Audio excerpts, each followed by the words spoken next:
আখিরাত কখন শুরু হবে? বলে আখিরাত শুরু হওয়ার সময় প্রত্যেকটা ব্যক্তির নিজের সাথে সম্পৃক্ত। এখন যদি আমি মারা যাই, আমার আখিরাত শুরু হয়ে যাবে। যে এখন মারা যাবে তার আখিরাত শুরু হয়ে যাবে।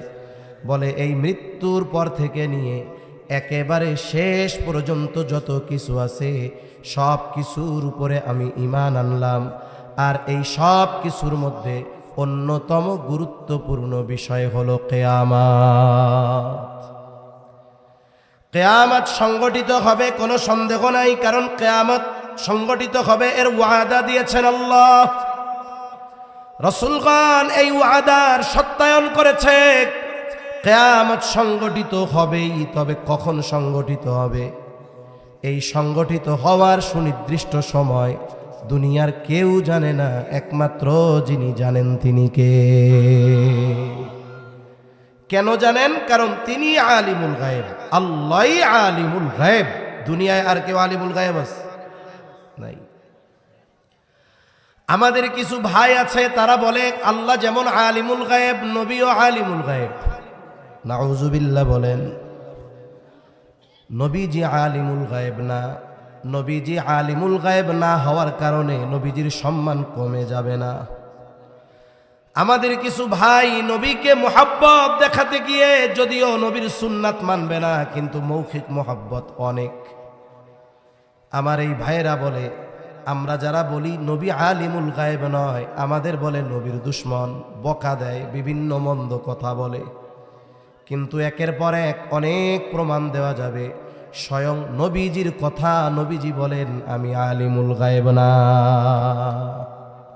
নবীজি আলিমুল গায়েব না। ফেরেশতা হোক আর নবী রাসূল হোক, কেউ আলিমুল গায়েব না। প্রসিদ্ধ একটা হাদিস আছে, হাদিসটাকে বলা হয় হাদিসে জিবরিল।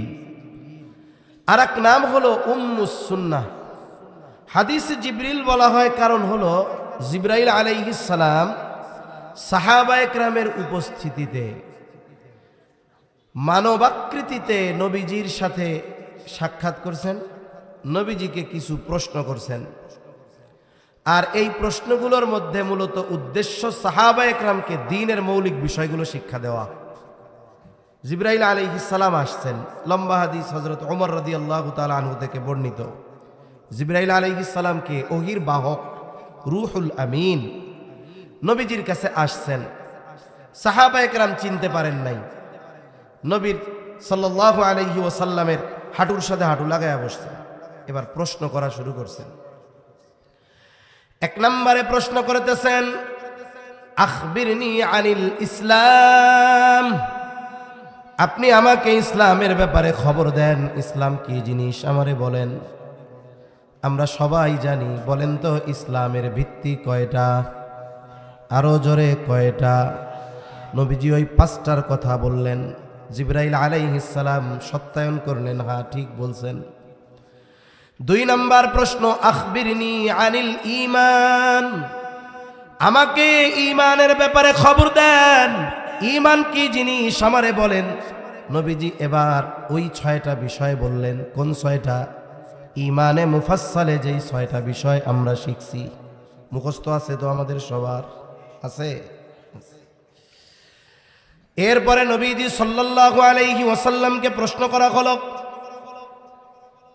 আখবিরনি আনিল ইহসান, ফাসুবহানাল্লাযী লা ইহসা ইমতিনানুহু বিল-লিসানি ওয়ালা বিল-কলাম, ওয়া নাশহাদু আন লা ইলাহা ইল্লাল্লাহু ওয়াহদাহু লা শারীকা লাহু, ونشهد أن سيدنا وسندنا وحبيبنا وطبيبنا وأولانا ومولانا محمد صلى الله تعالى عليه وعلى آله وأصحابه وبارك وسلم وبارك وسلم تسليما كثيرا كثيرا। أما بعد فأعوذ بالله من الشيطان الرجيم. بسم الله الرحمن الرحيم. إن الله عنده علم الساعة وينزل الغيث ويعلم ما في الأرحام وما تدري نفس ماذا تكسب غدا وما تدري نفس بأي أرض تموت إن الله عليم خبير. وقال رسول الله صلى الله عليه وسلم: لا تقوم الساعة حتى يقبض العلم وتكثر الزلازل ويتقارب الزمان وتظهر الفتن وتكثر الحرج وهو القتل حتى يكثر فيكم المال فيفيض، أو كما قال النبي صلى الله عليه وسلم: صدق الله العلي العظيم وصدق رسوله النبي الكريم، ونحن على ذلك لمن الشاهدين والشاكرين، والحمد لله رب العالمين. سبحانك لا علم لنا إلا ما علمتنا إنك أنت العليم الحكيم। আমরা মুহাব্বতের সাথে সবাই দুরূদ শরীফ পাঠ করি। اللهم صل على محمد وعلى آل محمد كما صليت على إبراهيم وعلى آل إبراهيم إنك حميد مجيد. اللهم بارك على محمد وعلى آل محمد كما باركت على إبراهيم وعلى آل إبراهيم إنك حميد مجيد. الحمد لله. ঐতিহ্যবাহী শরীয়তপুর জেলার অন্তর্গত আঙ্গারিয়া উসমানিয়া কওমি আরাবিয়া মাদ্রাসা এর উদ্যোগে ৫৪তম বার্ষিক তাফসিরুল কোরআন মাহফিল, ২ দিনব্যাপী ৫৪তম বার্ষিক তাফসিরুল কোরআন মাহফিলের সমাপনী দিবসের অত্র অধিবেশনের সম্মানিত শ্রদ্ধেয় সভাপতি, আমন্ত্রিত উলামায়ে কেরাম, সামনে উপস্থিত মুরব্বিয়ানে কেরাম, সমবয়সী যুবক বন্ধু, স্নেহের ছোট ভাই, মাইকের আওয়াজ যত দূরে যায় নিজ নিজ স্থানে অবস্থানরতা সম্মানিতা শ্রদ্ধা মা ও বোন, আল্লাহ তাআলার দরবারে অগণিত শুকর যে মহান মালিক হায়াতে বরকত দিয়ে সুস্থ রেখে তার মহান হুকুম এশার নামাজের পর কিছু দিনই মুযাকারা করবার লক্ষ্যে শত ব্যস্ততাকে উপেক্ষা করে যে মহান মনিব আমাদেরকে এখানে একত্রিত হওয়ার তৌফিক দিয়েছেন, সে মহান মনিবকে খুশি করার জন্য মোহাব্বতের সাথে জবান খুলে অন্তর থেকে কালিমাতুশ শুকর পাঠ করি আলহামদুলিল্লাহ। অগণিত দুরূদ ও সালাম সৈয়দুল আম্বিয়া, আশরাফুল আম্বিয়া, খাতামুল আম্বিয়া, ইমামুল মুরসালিন, রহমাতুল লিল আলামিন, মুহাম্মাদুর রাসূলুল্লাহ সাল্লাল্লাহু আলাইহি ওয়াসাল্লামের উপর। আমরা এখানে যারা এসেছি আমরা সবাই মুমিন, ইমানদার। আল্লাহ সুবহানাহু ওয়া তাআলা পবিত্র কোরআনুল কারীমের সর্ববৃহৎ সূরা বাকারার শুরুতে মুমিনদের পরিচয় দিতে গিয়ে বলেন, আল্লাযীনা ইউমিনুনা বিল গায়ব, ইমানদার তারা, মুত্তাকি তারা, ঈমান আনার মাধ্যমে একজন ব্যক্তি তাকওয়া অর্জনের প্রথম ধাপ উত্তীর্ণ করে। এই হিসাবে প্রত্যেক ঈমানদার মুত্তাকি। তবে মুত্তাকির সর্বোচ্চ পর্যায়ে পৌঁছানোর নির্দেশ আল্লাহ তাআলা দিয়েছেন। যেমন আল্লাহ তাআলা বলেন, ইয়া আইয়ুহাল্লাযীনা আমানুত্তাকুল্লাহ হাক্কা তুকাতিহি ওয়া লা তামুতুন্না ইল্লা ওয়া আনতুম মুসলিমুন। আল্লাহ তাআলা এই জায়গায় ঈমানদারদেরকে মুত্তাকি হওয়ার কথা বলছেন। ওইদিকে আমি যাব না, মূল কথা হলো প্রত্যেকটি ঈমানদার মুত্তাকি। তবে এই মুত্তাকি বা তাকওয়ার স্তর হলো একেবারে প্রথম শ্রেণীতে। আল্লাহ তাআলা এই ঈমানদারদের পরিচয় দিতে গিয়ে শুরুতেই বলেন, আল্লাযীনা ইউমিনুনা বিল গায়ব, যারা গায়েবের উপরে, অদৃশ্যের উপরে ঈমান আনছে। আমিও আপনাদের খেদমতে গায়েব সম্পৃক্ত একটা আয়াত তিলাওয়াত করেছি, সূরা লুকমানের সর্বশেষ আয়াত। এই আয়াতে আল্লাহ সুবহানাহু ওয়া তাআলা গায়েব সম্পৃক্ত 5টি বিষয়ের কথা বলেছেন। কয়টি বিষয়? 5টি বিষয়। অপর আরেক আয়াতে আল্লাহ তাআলা এই বিষয়গুলোকে মাফাতিহুল গায়েব, গায়েবের চাবি সমূহ বলে অভিহিত করেছেন। মুফাসসিরিনে কেরাম বলেন, এই পৃথিবীর যত গায়েব সম্পৃক্ত বিষয় আছে সবগুলো কোনো না কোনোভাবে এই 5টি বিষয়ের সাথে সম্পৃক্ত। এজন্য গায়েব সম্পৃক্ত এই 5টি বিষয়ের ব্যাপারে আমাদের সর্বোচ্চ ঈমান রাখা, বিশ্বাস রাখা, এটা অতীব অতীব জরুরি এক বিষয়।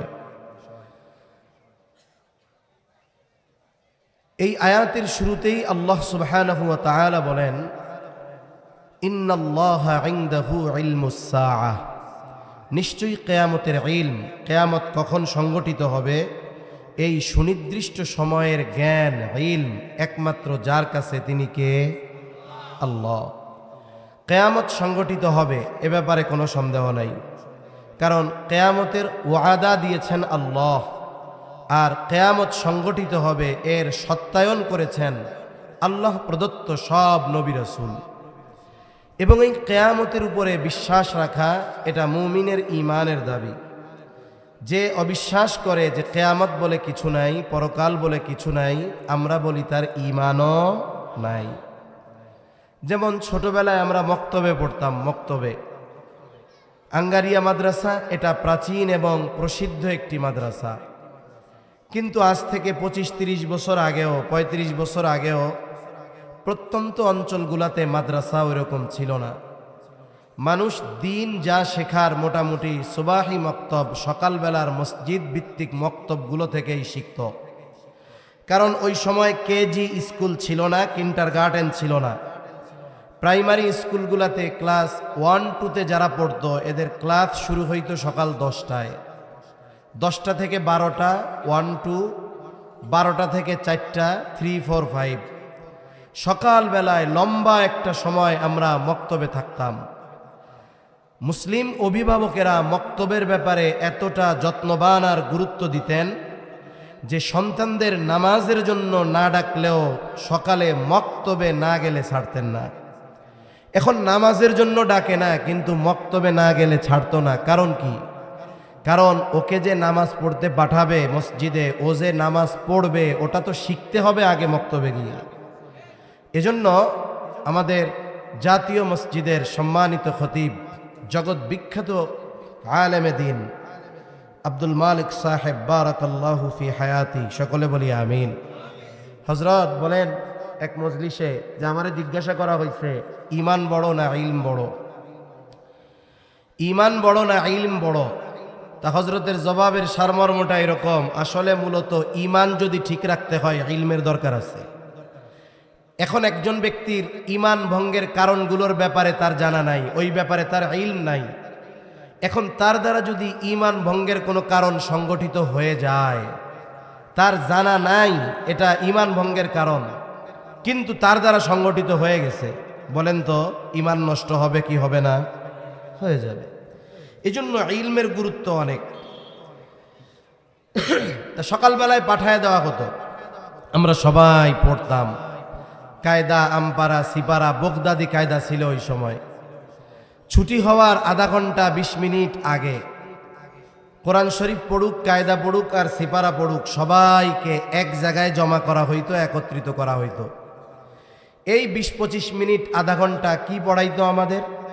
কালেমায়ে তৈয়বা, কালেমায়ে শাহাদাত, ইমানে মুজমাল, ইমানে মুফাসসাল, সাথে সাথে অজুর ফরজ, গোসলের ফরজ, অজু ভঙ্গের কারণ, এরপরে আত্তাহিয়াতু, দুরুদ শরীফ, দোয়ায়ে মাসুরা, সূরা ফাতিহা, সাথে কমপক্ষে আরও 4টা ছোট ছোট সূরা আমাদের পড়ানো হতো। বাথরুমে ঢোকা বের হওয়ার দোয়া, মসজিদে ঢোকা বের হওয়ার দোয়া, সালাম কালাম আদব, এই বিষয়গুলো একটা সময় মুসলমান সমাজের মানুষেরা মসজিদ থেকে শিখত। এখন মক্তব আছে, তবে আগের মতো মক্তব নাই, প্রাণবন্ত মক্তব খুব কম।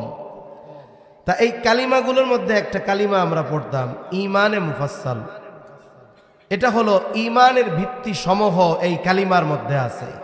আমরা ছোটবেলায় খুব মিছিলের সাথে সাথে, আনন্দের সাথে সাথে পড়তাম, আমানতু বিল্লাহি ওয়া মালাইকাতিহি ওয়া কুতুবিহি ওয়া রুসুলিহি ওয়াল ইয়াউমিল আখিরি ওয়াল কদরি খাইরিহি ওয়া শাররিহি মিনাল্লাহি তাআলা ওয়াল বা'সি বা'দাল মাউত। আমরা পড়তাম আমানতু বিল্লাহ, আমি ঈমান এনেছি আল্লাহর উপর, ওয়া মালাইকাতিহি, ঈমান এনেছি তার ফেরেশতাগণের উপর। 3 নাম্বার, ওয়া কুতুবিহি, ঈমান এনেছি তার নাজিলকৃত কিতাবসমূহের উপর। 4 নাম্বার, ওয়া রুসুলিহি, ঈমান এনেছি রাসূলগণের উপর। 5 নাম্বার, ওয়াল ইয়াউমিল আখিরি, ঈমান এনেছি আখিরাত পরকালের উপর। 6 নাম্বার, ওয়াল কদরি খাইরিহি ওয়া শাররিহি মিনাল্লাহি তাআলা, ঈমান এনেছি তাকদীরের ভালো মন্দ আল্লাহর তরফ থেকেই হয়। 7 নাম্বার, ওয়াল বা'সি বা'দাল মাউত, ঈমান এনেছি মৃত্যুর উপরে পুনরায় জীবিত হওয়ার উপর। কয়টা কালিমা আছে? 7টা বাক্য আছে। অথচ নবীজি সাল্লাল্লাহু আলাইহি ওয়াসাল্লাম হাদিসের মধ্যে বলেন ঈমানের ভিত্তি হলো 6টা। তবে এই কালিমার ভিতরে আমরা বিষয়ে জানলাম 7টা। যদিও মনে হয় 7টা, কিন্তু বাস্তবে আছে 6টা। মরণের পরে আবার জীবিত হব, বলেন তো এটা ইহকালে না পরকালে, দুনিয়ায় না আখেরাতে? তাহলে 5 নম্বরে আমরা বলেছি আমি ঈমান এনেছি আখেরাতের উপর। তার মানে মৃত্যুর পরে পুনরায় জীবিত হওয়া, এটা আখেরাতের অন্যতম একটি অংশ। কেউ যদি আখেরাতের উপরে ঈমান আনে, তাহলে মৃত্যুর পরে পুনরায় জীবিত হওয়ার উপরে ঈমান আনাই লাগে, ঠিক কিনা বলেন? এই হিসাবে এই 2টা মিলে 1টা, বাকি 5টা, সর্বমোট ঈমানের ভিত্তি হলো কয়টা? 6টা। তাহলে 5 নাম্বার, ওয়াল ইয়াউমিল আখিরি, আখিরাতের উপরে ঈমান আনলাম। আখিরাত কখন শুরু হবে? বলে আখিরাত শুরু হওয়ার সময় প্রত্যেকটা ব্যক্তির নিজের সাথে সম্পৃক্ত। এখন যদি আমি মারা যাই, আমার আখিরাত শুরু হয়ে যাবে। যে এখন মারা যাবে তার আখিরাত শুরু হয়ে যাবে। বলে এই মৃত্যুর পর থেকে নিয়ে একেবারে শেষ পর্যন্ত যত কিছু আছে সব কিছুর উপরে আমি ঈমান আনলাম। আর এই সব কিছুর মধ্যে অন্যতম গুরুত্বপূর্ণ বিষয় হলো কিয়ামত। কিয়ামত সংগঠিত হবে, কোনো সন্দেহ নাই, কারণ কিয়ামত সংগঠিত হবে এর ওয়াদা দিয়েছেন আল্লাহ। রাসূলগণ এই ওয়াদার সত্যায়ন করেছে। কিয়ামত সংগঠিত হবেই, তবে কখন সংগঠিত হবে? এই সংগঠিত হওয়ার সুনির্দিষ্ট সময় দুনিয়ার কেউ জানে না, একমাত্র যিনি জানেন তিনি কে? কেন জানেন? কারণ তিনি আলিমুল গায়েব, আল্লাহই আলিমুল গায়েব। দুনিয়ায় আর কেউ আলিমুল গায়েব আছে? নাই। আমাদের কিছু ভাই আছে, তারা বলে আল্লাহ যেমন আলিমুল গায়েব, নবীও আলিমুল গায়েব। নাউজুবিল্লাহ বলেন। নবীজি আলিমুল গায়েব না। নবীজি আলিমুল গায়েব না হওয়ার কারণে নবীজির সম্মান কমে যাবে না।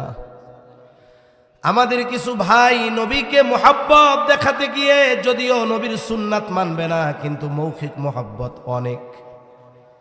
আমার এই ভাইয়েরা বলে, আমরা যারা বলি নবী আলিমুল গায়েব নয়, আমাদের বলে নবীর দুশ্মন, বকা দেয়, বিভিন্ন মন্দ কথা বলে।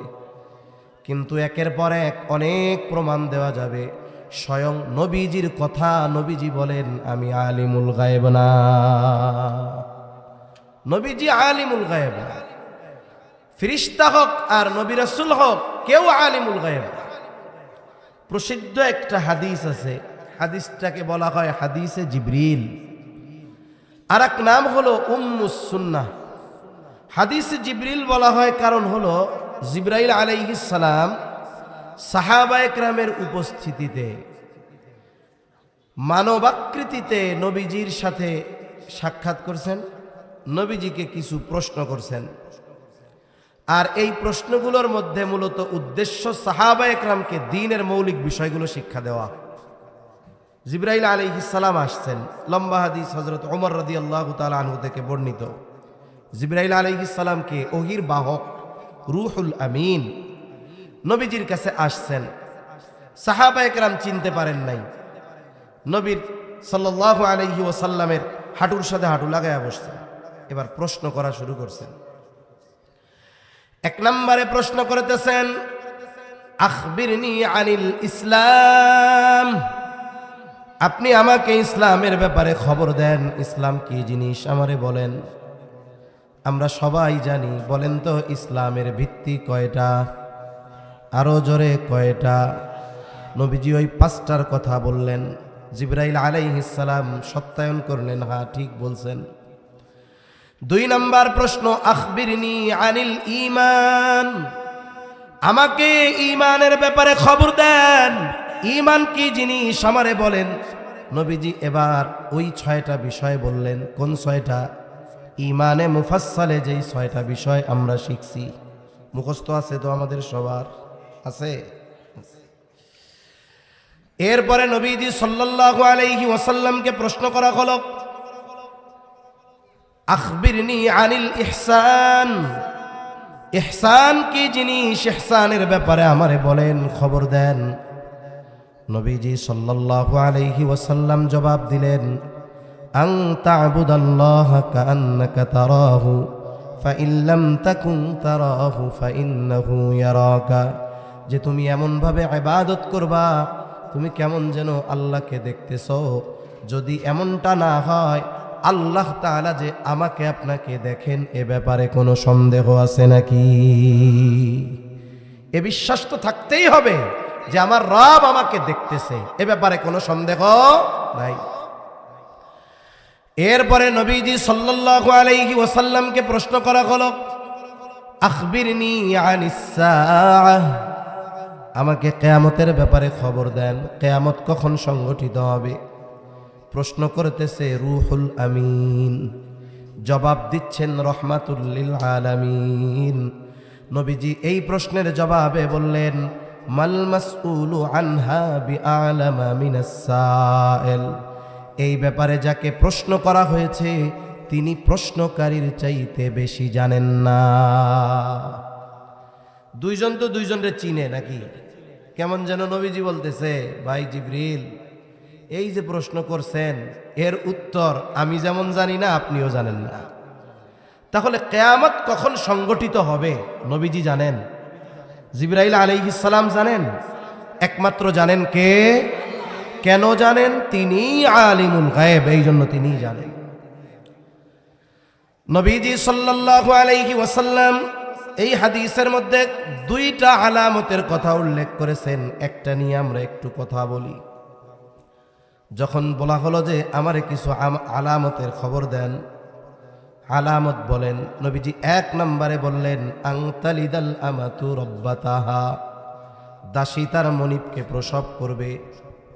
দাসী তার মনিবকে প্রসব করবে। মুহাদ্দিসিনে কেরাম কয়েকটা ব্যাখ্যা করেন, একটা ব্যাখ্যা আমরা একটু আলোচনা করি।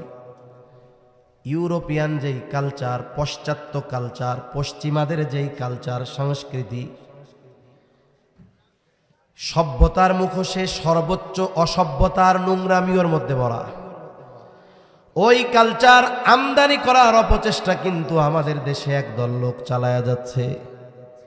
এটা মনে করার সুযোগ নাই এক দেশের আধিপত্য থেকে বাঁচতেছি, বাঁচার চেষ্টা করতেছি, এমন না। পরিস্থিতি এমন হচ্ছে কেমন যেন খাল কেটে কুমির আনা হচ্ছে। খাল কেটে কুমির আনতেছে, উনি কয় সুবহানাল্লাহ। পাশ্চাত্য কালচার, অপসংস্কৃতি, নোংরামি, অশ্লীলতা আমাদের সমাজে, আমাদের ঘরে ঘরে সহজ করার সর্বোচ্চ ষড়যন্ত্র চলতেছে। এই কালচার এটা এত নোংরা, এটা মানুষ, একজন বিবেকবান মানুষ এদের কিছু কাজ কল্পনা করতেও ঘৃণা পাবে। এদের সমাজে মায়ের সাথে সন্তান, বাবার সাথে মেয়ে, ভাইয়ের সাথে বোন জেনা ব্যভিচারে লিপ্ত হওয়া, এটা তারা খারাপ কোনো কিছু মনে করে না। সন্তান মনে করে সে মায়ের চাহিদা পূরণ করেছে, ভাই মনে করে সে বোনের চাহিদা পূরণ করেছে, বাবা মনে করে সে মেয়ের চাহিদা পূরণ করেছে। অথচ আমাদের মুসলিম সমাজে একজন মানুষ যত পাপী হোক না কেন, এই ধরনের কোনো বিষয় সে কল্পনাও করে না। বরং এরকম যদি কিছু শুনে বারবার আস্তাগফিরুল্লাহ পড়ে, কি শুনলাম এইগুলো। অথচ ওই সমাজে এই ধরনের কাজ এর বৈধতা আছে যদি উভয়ের সম্মতি থাকে, নাউযুবিল্লাহ। কিন্তু মুসলিম সমাজে ওই ধরনের অন্যায় নাই, অপরাধ নাই। তবে কি আছে বলে, মায়ের সাথে অসৎ আচরণ। এই অসৎ আচরণের মাত্রা কত বেশি। অনেকের জীবন তো এমন, একজন মা সন্তানের বয়স 2 বছর, স্বামী মারা গেছে, শুধুমাত্র সন্তানের চেহারার দিকে তাকায়া ওই মা অন্য কোথাও বিবাহ বন্ধনে আবদ্ধ হয় নাই। সন্তানের জন্য সে সর্বস্ব ত্যাগ করে সন্তানকে লেখাপড়া শিখাইল। সন্তান ঢাকা শহর চলে গেছে, উচ্চশিক্ষায় শিক্ষিত হয়ে গেছে, চাকরি করে, বড় ব্যবসা করে। এখন সে কোটি কোটি টাকার মালিক, ঢাকা শহর 5 তলা 7 তলা 10 তলা বাড়ি। কিন্তু আফসোস, যেই মা তার জন্য এত ত্যাগ, এত কষ্ট, ওই মা গ্রামের কুড়ে ঘরে এখনো পড়ে আছে। আফসোস, যেই মার অবদানে সন্তানের ওই অবস্থান, ওই সন্তানের 5 তলা বাড়ির গাছতলায়ও মায়ের জায়গা হয় না। আছে না এরকম? অনেক আছে, অনেক। শুধু তাই না, এরকমও ঘটনা আছে, মা যেই বেলা কাজ করে ওই বেলা খাবার দেয়, যেই বেলা ঘরের কাজ করতে পারে না, অসুস্থ দুর্বল, ওই বেলা খাবার দেয় না। কয়েক জায়গায় দেখলাম এমন ঘটনা ঘটছে, একাধিক সন্তান, মা বৃদ্ধ হয়ে গেছে, এই জন্য ভাইয়েরা পরামর্শ করে মাকে বস্তার মধ্যে ভরে এক অজ্ঞাত স্থানে ফালায় রেখে আসছে। এই ধরনের কাজ সময়ের সাথে সাথে বাড়তেছে না কমতেছে? এটা তো কিয়ামতের আগে আরো বাড়বে। তবে আমাদের সচেতন হতে হবে এই ধরনের কাজ যেন আমাদের মাধ্যমে না হয়। কারণ মা বাবা দুনিয়ার মধ্যে সবচাইতে বড় এক নিয়ামত। তাহলে বলার উদ্দেশ্য ছিল যে এইটা হাদিসের অংশটা, কিয়ামত কখন সংঘটিত হবে এর সুনির্দিষ্ট সময় জিবরাইল আলাইহিস সালামও জানে না, নবীজিও জানেন না। তবে নবীজি সাল্লাল্লাহু আলাইহি ওয়াসাল্লাম কিয়ামতের আলামত জানায় দিয়েছেন। আলামত সম্পৃক্ত একটা হাদিস আমি আপনাদের খেদমতে পাঠ করেছি। নবীজি সাল্লাল্লাহু আলাইহি ওয়াসাল্লাম বলেন, 6টি বিষয়ের কথা নবীজি এই হাদিসের মধ্যে বলেছেন। নবীজি সাল্লাল্লাহু আলাইহি ওয়াসাল্লাম জানিয়ে দেন, এই 6টা বিষয় যতক্ষণ সংগঠিত না হবে ততক্ষণ পর্যন্ত কিয়ামত সংগঠিত হবে না। কয়টা বিষয়? 6টা বিষয়। 1 নম্বর, ক্বালা রাসূলুল্লাহ সাল্লাল্লাহু আলাইহি ওয়াসাল্লাম, লা তাকুমুস সাআতু হাত্তা ইউকবাদাল ইলম। নবীজি সাল্লাল্লাহু আলাইহি ওয়াসাল্লাম বলেন, ততক্ষণ পর্যন্ত কিয়ামত সংগঠিত হবে না যতক্ষণ না ইলম উঠিয়ে না নেওয়া হবে। তার মানে কিয়ামতের আগে ইলম উঠায় নেওয়া হবে। সাধারণত ইলম বলতে আমরা কি বুঝি? বুঝি কোরআন আর হাদিস, ঠিক কিনা বলেন? গ্রামের মানুষ এক সময় বলতো কিয়ামতের আগে কোরআন হাদিস উঠায় নেওয়া হবে। মানে ইলম উঠায় নেওয়া হবে, এই কথাটা ওনারা ওনাদের ভাষায় বলতেন যে কিয়ামতের আগে কোরআন হাদিস উঠায় নেওয়া হবে। এখন কথা হলো কোরআন হাদিস আল্লাহ উঠায় নেবেন কেমনে? গল্প শোনাইতেছি, এটা হলো গল্প, মুরব্বীরা ছোটবেলায় শুনছি, এই গল্পটা শোনাইতেছি আপনাদের। এই চেয়ারটা একটু সরাই দেন, মনিটরটা একটু ক্লিয়ার থাক, একটু টাইনা দেন। মুরব্বীরা গল্প শোনাইতেন যে কোরআন হাদিস কিয়ামতের আগে আল্লাহ উঠায় নিবে। এখন উঠাবে কেমনে, এটার গল্প আর কি। মুরব্বীরা কি বলতো আগে গ্রামে, কয় একদিন ইমাম সাহেব মসজিদে ফজরের নামাজে দাঁড়াবে। ফজরের নামাজে তাকবীরে তাহরিমা বলবে, আল্লাহু আকবার বলবে, হাত বাঁধবে, সানা পড়বে, আউযুবিল্লাহ বিসমিল্লাহ পড়বে। যেহেতু ফজরের নামাজে কেরাত আসতে না জোরে, এখন ইমাম সাহেব কোন সূরা পড়বে? সূরা ফাতিহা পড়বে। কিন্তু ইমাম সাহেব দাঁড়ায়া থাকবে, কিছু বলেও না। আর ইমাম সাহেব চিন্তা করতেছে আমি তো সূরা ফাতিহা মনে করতে পারতেছি না, পিছন থেকেও দেখি কিছু কয় না। কারণ ইমাম সাহেব যদি কেরাত ভুলে যায়, পেছন থেকে মুক্তাদি মনে করায়া দেয়। বিশেষ করে রোজার মাসে যখন আমরা তারাবি পড়ি, হাফেজ সাহেব এক টানে সূরা ফাতিহা শেষ, এখন পরের পৃষ্ঠা শুরু করবে, কিন্তু হঠাৎ করে ব্রেক, বলতে পারে না। পেছন থেকে আরেকজন হাফেজ সাহেব পৃষ্ঠার শুরু স্মরণ করায়া দেয়। এখন উনি সূরা ফাতিহা বলতে পারে না, পেছন থেকেও কেউ বলতে পারে না। তার মানে উনিও সূরা ফাতিহা ভুলে গেছে, মুসল্লিরাও ভুলে গেছে। ইমাম সাহেব নামাজ ছেড়ে দিবে, এটা গল্প বলতেছি, গল্প। ইমাম সাহেব নামাজ ছেড়ে দিবে, মসজিদের তাকে রাখা কোরআন হাতে নিয়ে সূরা ফাতিহার উপরে একটু নজর বোলানোর ইচ্ছা পোষণ করবে, কোরআন খুলবে, কিন্তু সে দেখবে কোরআনের মধ্যে কোনো লেখা নাই, সব পাতাগুলো সাদা হয়ে গেছে। তার মানে মুরব্বীরা বলতো যে এক রাত্রে গোটা পৃথিবীর কোরআন হাদিস যত আছে সব লেখা উঠা যাবে, পাতাগুলো সাদা হয়ে যাবে। এইভাবে ইলম আল্লাহ উঠায় নিবে, এটা হলো ওনরা বলতো আর কি। তবে ইলম আল্লাহ কিভাবে উঠায় নিবে? নবীজি সাল্লাল্লাহু আলাইহি ওয়াসাল্লাম বলেন, ইন্নাল্লাহা লা ইয়াকবিদুল ইলমা ইনতিজাআন ইয়ানতাজিউহু মিনান নাস। নবীজি সাল্লাল্লাহু আলাইহি ওয়াসাল্লাম বলেন, আল্লাহ তাআলা মানুষের অন্তর থেকে একত্রে ইলম উঠায় নিবেন না। তাহলে ইলম আল্লাহ কিভাবে উঠায় নিবে? এক রাত্রে সব হাফেজ কোরআন ভুলে যাবে না, এক রাত্রে সব কোরআন হাদিস উঠে যাবে না। কেমনে আল্লাহ ইলম উঠায় নিবে? নবীজি বলেন, ওয়ালাকিন ইয়াকবিদুল ইলমা বিকবদিল উলামা। নবীজি বলেন, আলেমদেরকে উঠিয়ে নেওয়ার মাধ্যমে আল্লাহ ইলম উঠায় নিবে। তাহলে লেখাও থাকবে, সব কিছু থাকবে, কিন্তু ওইগুলো বোঝার মতো, বোঝানোর মতো আলেম এক সময় থাকবে না।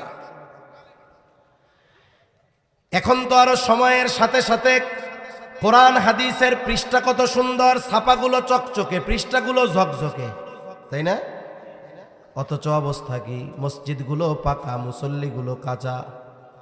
নবীজি সাল্লাল্লাহু আলাইহি ওয়াসাল্লাম আমার হাদিসের মধ্যে বলেন, ইউশিকু আন ইয়াতিয়া আলান নাসি জামান লা ইয়াবকা মিনাল ইসলাম ইল্লা ইসমুহু ওয়া লা ইয়াবকা মিনাল কুরআনি ইল্লা রাসমুহু। নবীজি সাল্লাল্লাহু আলাইহি ওয়াসাল্লাম বলেন, অচিরেই এমন এক জামানা আসবে, যেই জামানায় ইসলাম শুধু নামে থাকবে, বাস্তবে ইসলাম না থাকবে। আমার আপনার ব্যক্তিগত জীবনে না থাকবে, পারিবারিক জীবনে না থাকবে, সামাজিক জীবনে না থাকবে, অর্থনৈতিক জীবনে না থাকবে, লেনদেনের মধ্যে না থাকবে, রাষ্ট্রের মধ্যে। এক কথায় ইসলাম শুধু নামে থাকবে, আমি পরিচয় দিব মুসলমান, আমার ধর্ম ইসলাম, কিন্তু আমার মধ্যে ইসলাম নাই। এই অবস্থা অচিরেই হবে, আর সে অবস্থা চলতেছে। অথচ ইসলাম এমন এক জীবন ব্যবস্থা, জীবনের প্রতি পদে পদে পদে পদে ইসলাম আছে না নাই? সব জায়গায় ইসলাম আছে। সামাজিক কোন কাজে ইসলাম নাই? ঘরোয়া কোন কাজে ইসলাম নাই? ব্যক্তিগত কোন কাজে ইসলাম নাই? বাথরুমে কেমনে বসতে হবে সেটাও ইসলাম শিখাইছে, ঠিক কিনা বলেন? কিন্তু ইসলাম নাই। মনে করেন সামাজিক আচার অনুষ্ঠানের মধ্যে ইসলাম আছে, কিন্তু আমরা দূর করে দিচ্ছি। যেমন আমাদের সমাজে বিবাহ হয় না, বিবাহ হয়। বিবাহ এটা একটা গুরুত্বপূর্ণ সুন্নাত, এত গুরুত্বপূর্ণ সুন্নাত, হাদিসের প্রত্যেকটা কিতাবেই বিবাহের আলাদা একটা বড় অধ্যায় আছে, লম্বা আলোচনা আছে, একেবারে বিবাহের শুরু থেকে নিয়ে শেষ পর্যন্ত। তার মানে শুরু কি দিয়ে হবে, যে কোন গুণের মেয়ে, কোন ধরনের ছেলে, এই গুণগুলো থেকে নিয়ে শুরু করে, বিবাহের গুরুত্ব থেকে নিয়ে শুরু করে, একবারে যদি জীবনের কোনো পর্যায়ে কোনো কারণে বিবাহ বন্ধন বিচ্ছিন্ন করতে হয়, শরীয়ত সকল কিছু, শরীয়ত কোন পন্থায় করতে হবে, ইসলামী শরীয়তে আছে না নাই, জোরে বলেন? সব আছে। মেয়ে দেখবে, কিভাবে দেখবে, কে দেখবে, কি করবে, সব আছে। অথচ সুস্পষ্ট এই সমাধান থাকার পরেও আমাদের মুসলিম সমাজে অধিকাংশ বিবাহের মধ্যে ইসলাম থাকে 2 মিনিট। ইসলাম কয় মিনিট থাকে? জোরে বলেন, কয় মিনিট? 2 মিনিট। তাও ঠেকাই পড়া, তাও কিসে পড়ে? ঠেকাই পড়া। বিবাহের শুরু মনে করেন দেখা থেকে শুরু হবে। যিনি বিবাহ করবেন তিনি প্রথম দেখেন না, 15 বার গিয়ে ওনার দুলাভাই, খালাতো ভাই, মামাতো ভাই, অমক ভাই, তমক ভাই সব দেখে আসে। এরপরে ওনারে বলে তুমি একটু দেখে শুনে আসো। উনি বলে আরে তোমাদের পছন্দ হইলেই হইছে, কেন বিয়া তো তুমি করবা, তুমি দেখবা। তুমি দেখার আগে, বিবাহ হওয়ার আগে ওই মেয়েকে তোমার বাবারও দেখার অধিকার নেই, ঠিক কিনা বলেন? তোমার বাবা দেখতে পারবে না। অথচ তোমার দুলাভাই 3 বার দেখে আসছে, বন্ধু 15 বার দেখে আসছে। এই যে শুরু হইল গোনা দিয়ে। এভাবে এরপরে স্টেপ বাই স্টেপ যা আছে সব ইসলামের বিপরীত। এখন ইসলামে কতটুক, ওই যে শুক্রবারের দিন বিয়া, জুমার পরে ইমাম সাহেব রে জুমার সময় বলে হুজুর মেয়েটার বিয়ে অথবা আমার বোনের বিবাহ, আপনি একটু বিয়াটা পড়াই দিয়ে আসবেন, তবে এখন না, আমি এসে আপনারে নিয়ে যাব, কারণ ওই পরিবেশ আপনার না। হুজুর বৈশা আছে, একটু পরে মোটরসাইকেল টান দিয়ে আসবে, আইসা হুজুরে নিবে, তাড়াতাড়ি শেষ করেন। বিয়া পড়াইতে তো 2 ঘন্টা লাগে না। প্রথমে একটা সংক্ষিপ্ত খুতবা দিবে, 15-20-25 সেকেন্ডে শেষ। এরপরে ইজাব কবুল ধরেন আর 15 মিনিট, বিবাহ শেষ। এইবার বলবে একটু দোয়া করে দেন। দোয়া করছে ধরেন 20-25 সেকেন্ড, 30 সেকেন্ড, সর্বসাকুল্য 1.5 মিনিট থেকে 2 মিনিট হুন্ডার পেছনে উঠাইয়া বলে হুজুর চলেন আপনারে দিয়ে আসি, খাবার দাবার টিফিন বাটিতে দিয়ে আসবো, এ পরিবেশ আপনার না। তার মানে গোটা বিয়ায় ইসলাম আছে কয় মিনিট? জোরে বলেন না, কয় মিনিট? 2 মিনিট। এজন্য আপনারা আমরা কতটুক খবর রাখেন বা রাখি জানি না, আমাদের বাংলাদেশে বিবাহ বিচ্ছেদের পরিস্থিতি খুব ভয়াবহ, খুবই ভয়াবহ। প্রতিনিয়ত বছরের পর বছর ধরে সংসার করতেছে, ভেঙে যাচ্ছে। কেন? বলে ইসলাম না থাকার কারণে। অথচ আগের মুরব্বীরা বিয়ে করছে। এখন তো বিবাহ দেওয়ার আগে মেয়ের বাবা চিন্তা করে মোহর বড় ধরতে হবে, নাহলে কোন সময় সাইডে দেয়, তা ঠিক আছে, ঠিক কিনা?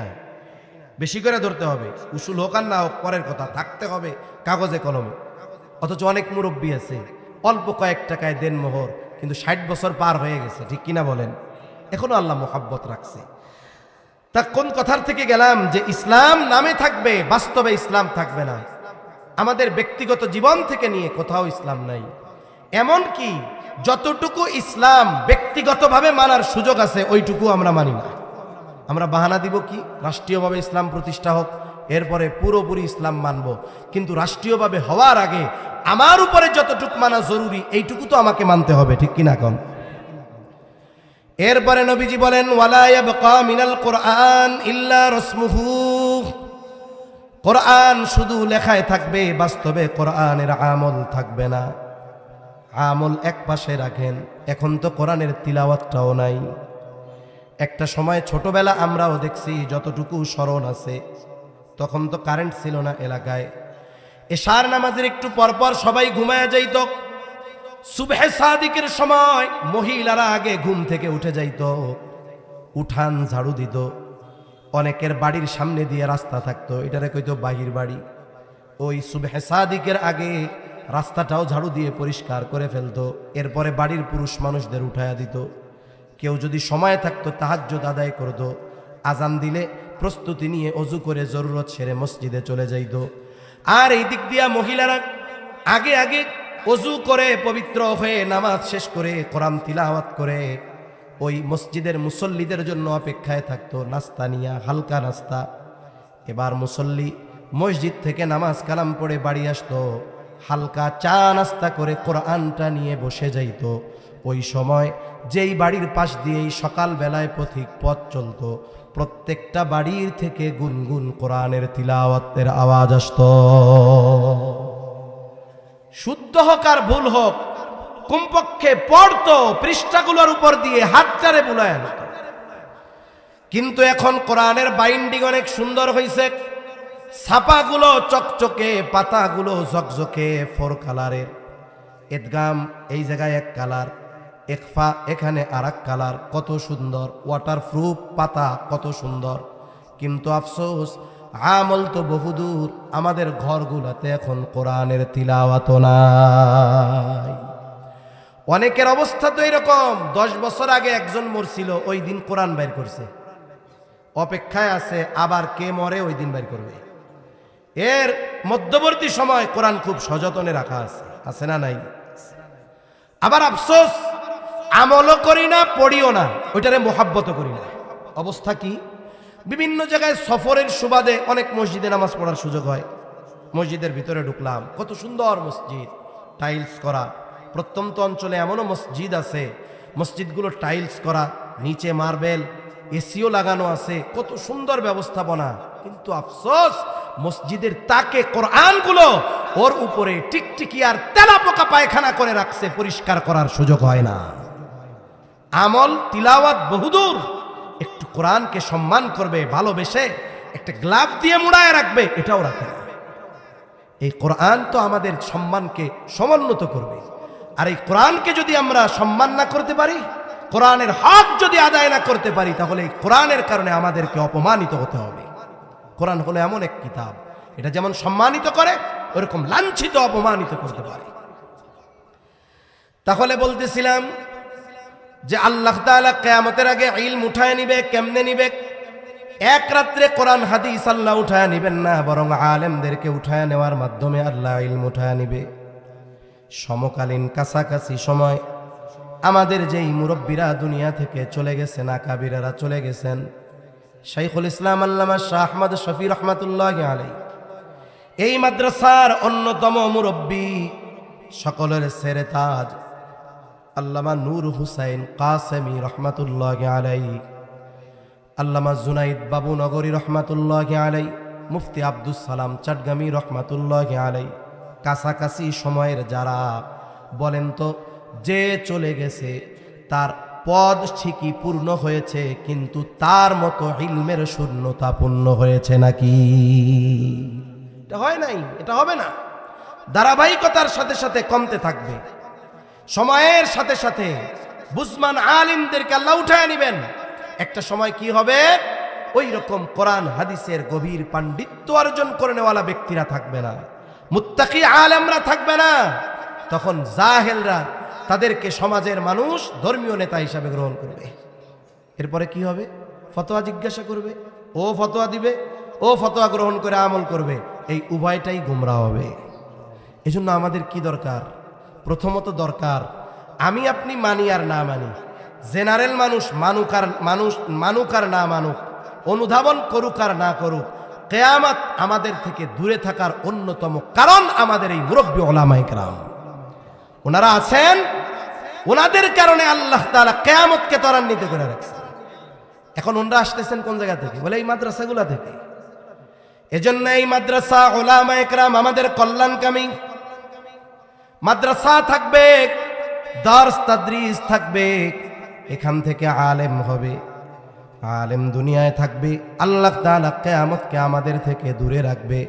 এজন্য আমরা মাদ্রাসা উলামায়ে কেরাম এই বিষয়গুলোর ব্যাপারে সর্বোচ্চ কদর করব।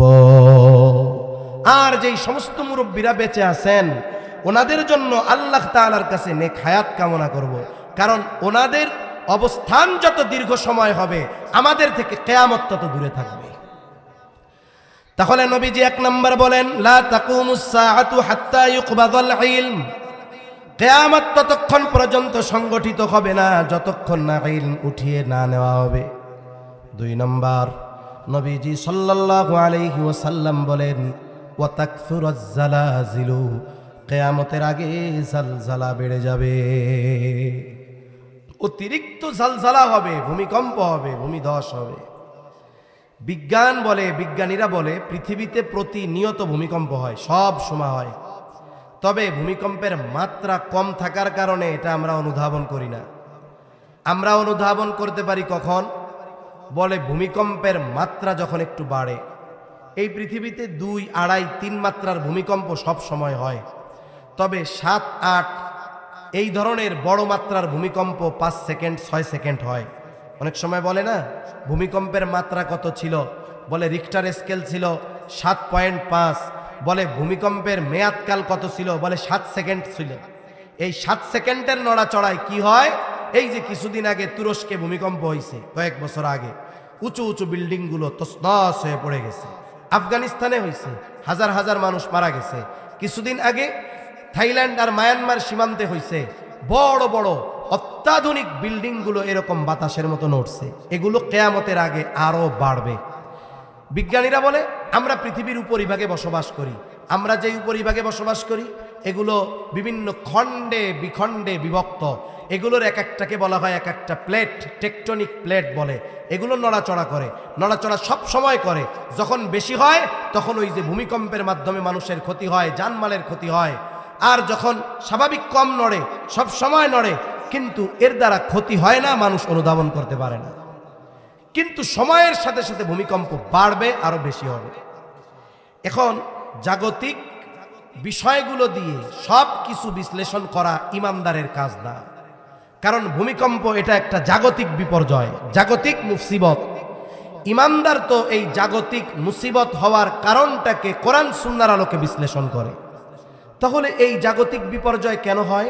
আল্লাহ তাআলা বলেন, যহরাল ফাসাদু ফিল বাররি ওয়াল বাহরি বিমা কাসাবাত আইদিন নাস।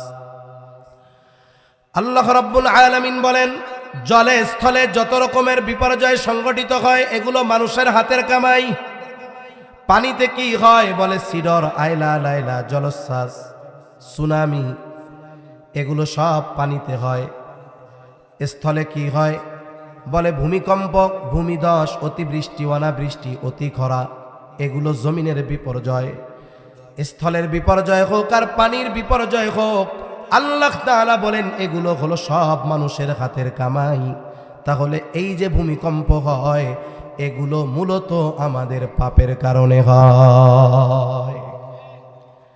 কিয়ামতের আগে পাপ বাড়বে, এই জন্য ভূমিকম্পের মাত্রাও বাড়তে থাকবে। বড় বড় ভূমিকম্প হবে। নবীজি সাল্লাল্লাহু আলাইহি ওয়াসাল্লাম হাদিসের মধ্যে অনেক কারণ জানায় দেন। জুলুম বাড়বে, মানুষ যাকাতকে জরিমানা মনে করবে, অশ্লীলতার প্রসার ঘটবে, বেহায়াপনা, জেনা ব্যভিচার বাড়বে, মানুষ গান বাদ্যকে বৈধ মনে করা শুরু করবে।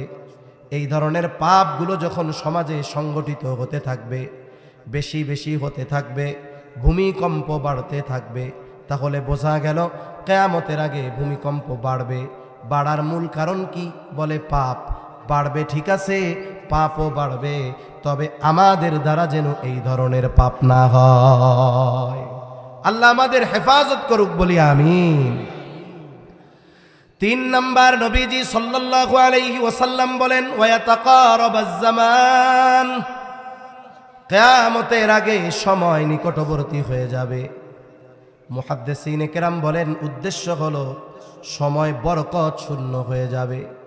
কারণ আজ থেকে 100 বছর আগেও 12 বছরে এক যুগ হইত, এখনো 12 বছরে এক যুগ। তবে আখিরুজ জামানে অবস্থা এমন হবে কেমন যেন এক জুমা থেকে আর এক জুমা তাড়াতাড়ি চলে আসবে। এক যুগকে মনে হবে 1 বছরের মতো, বছরকে মনে হবে মাসের মতো, মাসকে মনে হবে সপ্তাহের মতো, সপ্তাহকে মনে হবে দিনের মতো, দিনকে মনে হবে ঘন্টার মতো, ঘন্টাকে মনে হবে মিনিটের মতো, মিনিটকে মনে হবে আগুনের স্ফুলিঙ্গ তথা সেকেন্ডের মতো। মূল কথা হলো সময় থেকে আল্লাহ বরকত উঠায় নিয়ে যাবে। এই পৃথিবীর অন্যতম একজন মুহাক্কিক আলেমে দ্বীন জাস্টিস মুফতি তকি উসমানী দামাত বারকাতুহুমুল আলিয়া হযরত সময়ের মূল্যায়ন নিয়ে একটি বয়ান করতে গিয়ে বলেন, প্রত্যেকটা ব্যক্তি সময়কে ব্যবহারের মাধ্যমে সময়কে প্রলম্বিত করতে পারে আবার সময়ের অপব্যবহারের মাধ্যমে সময়কে সে বরকত শূন্য করে ফেলে। তাহলে সময়ের ব্যবহারের মাধ্যমে সময় প্রলম্বিত হয়, বলে এটা কেমনে সম্ভব? একটা দুইটা উদাহরণ দিলে আশা করি বুঝতে সহজ হবে। ভালো কাজে সময় লম্বা হয়, এটা হলো মূল কথা। ভালো কাজে সময় কি হয়? লম্বা হয়, লম্বা হয়। এটা মানুষের মনের সাথেও সম্পৃক্ত বিষয় এগুলো। মনে করেন এক এলাকায় এক ইমাম 10 বছর ধরে আছে, মুসল্লি কমিটি ইমামের বেতন বাড়াইতে পারুক আর না পারুক, কিন্তু মোটামুটি ইমামের ব্যক্তিগত বিষয়ের উপরে পিএইচডি করে ফেলে, তাই না? যে ইমাম সাহেবের ফজরের নামাজে কয় মিনিট লাগে, জোহরে কয় মিনিট, আসরে কয় মিনিট, মাগরিবে কয় মিনিট, তাই না? কয় প্লেট খায়, সব মুখস্থ হয়ে যায়। বেতন টেতন না বাড়ুক, অসুবিধা নেই, এগুলো পিএইচডি করে ফেলে। আবার এখনকার আর এক ঝামেলা হলো, প্রত্যেক মসজিদের সামনে একবারে মুসল্লিদের সামনের দিকে কোন কোন মসজিদে 3, 4, 5টা ঘড়িও থাকে। এটা আর এক ফ্যাসাদ। ফ্যাসাদ কেন বলেন তো? নামাজের একটা সময় দেওয়া আছে, ঠিক আছে, আছে, ইমাম সাহেবও আছে। আমাদের দেশের মানুষ যেই ঘড়ির কাঁটাটা কাছাকাছি যায়, ইমাম সাহেব দাঁড়ানোর আগে মুসল্লি দাঁড়ানো সারা। দাঁড়ায় কি দাঁড়ায় না? জুমার দিন দেখেন না কি অবস্থা। আমাদের দেশে সাধারণত ফানি খুতবা, দ্বিতীয় খুতবা আমরা হাকিমুল উম্মাত আশরাফ আলী থানবিত খুতবাতুল আহকাম থেকে আমরা পড়ি। আমাদের মুসল্লিরা খুতবার প্রথম খুতবার শুরু থেকে একটা শব্দ না বুঝলেও ফাযকুরুনি আযকুরুকুম সবাই বুঝে। যেই খতিব সাহেব বলে ফাযকুরুনি আযকুরুকুম, ওনাকে আর অশকুরুলি ওয়ালা তাকফুরুন পর্যন্ত পৌঁছাইতে দেয় না, এর আগে মুসল্লি সব দাঁড়ায় যায়। ভুল বললাম নাকি? পরিস্থিতি মোটামুটি সব জায়গায় এইরকমই। এই যে দাঁড়ায় যায় কেন? ইমাম সাহেবের তো জরুরত থাকতে পারে, 5টা 30 মিনিটে নামাজ, ওনার 27 মিনিটে প্রস্রাব পায়খানা আসতে পারে কি পারে না? উনি তো ভিন্ন গ্রহের কেউ না, আসতে পারে। কিন্তু এই যে ইমাম সাহেব উপস্থিত থাকতেই আমরা দাঁড়ায় যাই, আর যখন না থাকে শুধু খোঁজে কই গেল, কই গেল, কই গেল, নাহলে 2 মিনিট লেট হইল, সমস্যা কোথায়? এই ঘড়ি আমাদের এক সমস্যার মধ্যে ফালায় দিছে। তা এই ঘড়ি সামনে আছে, ইমাম সাহেব ফজরের নামাজ শেষ করতে লাগে 10 মিনিট, সামনে ঘড়ি আছে, মুখস্থ হয়ে গেছে দেখতে দেখতে। তা প্রথম রাকাতে উনি রুকুতে যখন যায় তখন বাজে হলো 5টা 30-এ, দাঁড়াইলে 5টা 34-এ উনি প্রথম রুকুতে যায়। জুমা রাত, বৃহস্পতিবার দিবাগত রাত, ইমাম সাহেবও হাফেজ। উনি চিন্তা করছে এক কাজ করি, আগামীকাল তো শুক্রবার, অফিস টফিস নাই, একটা আমল মুসল্লিদের দিয়ে আজকে করাই। প্রথম রাকাতে সূরা সাজদা, দ্বিতীয় রাকাতে সূরা দাহর পড়বে, সর্বসাকুল্য 5 পৃষ্ঠার মতো। এখন উনি কেরাত শুরু করছে, মুসল্লির হিসাব 34-এ উনি রুকুতে যাবে, কিন্তু ইমাম সাহেব তো আজকে প্রথম রাকাতে পড়বে 3 পৃষ্ঠা। কয় পৃষ্ঠা? 1 পৃষ্ঠা শেষ হয়েছে, 34 বেজে গেছে, 35, কিরে রুকুতে যায় না কেন? মুসল্লির মাথা খারাপ হয়ে গেছে নামাজের মধ্যে। 36 বাজার আগেই সিগন্যাল দেওয়া সারা। মুসল্লিদের সিগন্যাল বুঝেন? হ্যাঁ, জাতীয় সিগন্যাল। 35 বাজে সিগন্যাল দিছে, 36 বাজতেছে, কিরে এখনো রুকুতে যায় না কেন? এবার পিছন থেকে ওনারে অনুসরণ করে আরো কয়েকজন শুরু করছে। ইমাম সাহেব চিন্তা করছে এই সূরার একটা সেজদা আছে, ওই পর্যন্ত পৌঁছানোর তৌফিক আমার নাই। আল্লাহু আকবার। আচ্ছা, নামাজ শেষ করলেন তিনি, মনে করেন সূরা 2টাই শেষ করছে, 5 মিনিট বেশি নাইলে লাগলো, 3 পৃষ্ঠা বেশি পড়ছে, একটু ধীরে 5 মিনিট বেশি লাগছে। অন্যদিন 10 মিনিট, আজকে ফজরে লাগছে 15 মিনিট, কয় মিনিট বেশি? একটু চিন্তা করেন, এই 5 মিনিট কোন জায়গায় ছিলাম? ইমানের পরে সবচাইতে গুরুত্বপূর্ণ ইবাদতে। এখানে কি হইতেছে? বলে আল্লাহর সাথে কথা হচ্ছে। কার সাথে? জোরে বলেন, কার সাথে? হাদিসের মধ্যে আসছে না, ইমাম সাহেব বলে আলহামদুলিল্লাহি রাব্বিল আলামিন, আল্লাহ জবাব দেয় হামিদানি আবদি, আমার রব জবাব দেয় যে আমার বান্দা আমার প্রশংসা করছে। সুবহান। কথা চলতেছে কার সাথে? অন্যদিন 10 মিনিট চালাইতো ফজরে, আজকে কয় মিনিট চালাইছে? অথচ এই 5 মিনিটে সবগুলো কাশির রোগী হয়ে গেছে। অথচ ওই মুসল্লি ফজর শেষ করে 5টা 45-এ বের হয়েছে, চায়ের দোকানে বসছে মসজিদের পাশে, 10টা 45 বাজে, কোনো খুক্কুর কাশি নাই, 5 ঘন্টা চলে গেছে, একটু বিরক্তি আসে নাই। ঠিক কিনা বলেন? তাহলে এই 5 মিনিট কি কাজে ছিল? ভালো কাজে। সময়টা কি মনে হয়েছে? অনেক লম্বা। 5 ঘন্টা কি কাজে ছিল? অহেতুক কাজে, চোখের পলকে চলে গেছে, এই সময়টা অল্প মনে হয়েছে। তার মানে কি বুঝলেন? হযরত বলতেছে যে ভালো কাজ, নেক কাজে সময়টাকে আল্লাহ প্রলম্বিত করে দেয়, আর গুনার কাজ সময় অনেক সময় মুহূর্তের মধ্যে চলে যায়। মানুষ মারা যাবে, মারা যাওয়ার পরে মানুষ কথা বলে, এটা নবীজি সাল্লাল্লাহু আলাইহি ওয়াসাল্লাম বলছেন। মানুষ কথা বলে, তবে ওই মরা মানুষের কথা আমরা শুনতে পারি না। যদি শুনতে পারতাম, নবীজি বলেন, তাইলে দুনিয়ার মানুষ ভয়ে দাফন কাফন বাদ দিয়ে দিত। মরা মানুষ কথা বলে, আমরা না শুনলেও শোনে কে? একটু আওয়াজ দিয়া কন। আল্লাহ তাআলা শোনে। বলে দুনিয়াতে যেই মানুষগুলো সময়কে অপচয় করে, গুনার কাজে ব্যয় করে, পাপের কাজে ব্যয় করে, ভালো কাজ করে নাই, চায়ের দোকানে বসে সময় কাটায়, মোবাইল, ফেসবুক, ইন্টারনেটে সময় কাটায় দেয়, খেলাধুলার মধ্যে সময় কাটায় দেয়, এই ধরনের মানুষ যারা, তারা মারা যাওয়ার পর দুনিয়ার এই সময়গুলোর জন্য তারা আফসোস করবে। আফসোস করে আল্লাহর কাছে একটা ফরিয়াদ করবে, ফরিয়াদ করে বলবে, ফায়াকুলা রব্বি লাউলা আখরতানি ইলা আজালিন করিব ফাআসাদ্দাক ওয়া আকুম মিনাস সালিহিন। যেই মানুষগুলোকে আল্লাহ দুনিয়ায় সম্পদ দিয়েছিল, যেই মানুষগুলোকে আল্লাহ তাআলা সময় দিয়েছিল, বলে আল্লাহ প্রদত্ত ওই রিজিক থেকে তারা দান সাদকা করে নাই, ভালো কাজে ব্যয় করে নাই। সময় ছিল কোরআন তিলাওয়াতের, সময় ছিল মসজিদে বসার, সময় ছিল দাওয়াত ও তাবলীগের মেহনতে যাওয়ার, সময় ছিল উলামা হযরতদের মজলিসে বসার, দ্বীনি মাহফিলগুলোতে বসার, বসে নাই। ওই মানুষগুলো আফসোসের সাথে বলবে, ও রব, যদি আমাকে সামান্য সময়ের জন্য একটু অবকাশ দেওয়া হতো, তার মানে আবার যদি একটু কিছু সময়ের জন্য হায়াত দিয়া দুনিয়ায় পাঠাইতেন, ও রব, আমি আমার সম্পদ থেকে সদকা করতাম, ওয়া আকুম মিনাস সালিহিন, আমি ওই সময়গুলোতে সৎকর্ম করতাম, নেক কর্ম করতাম, এত বেশি ভালো কাজ করতাম যে আমি সৎ কর্মশীলদের অন্তর্ভুক্ত হয়ে যাইতাম।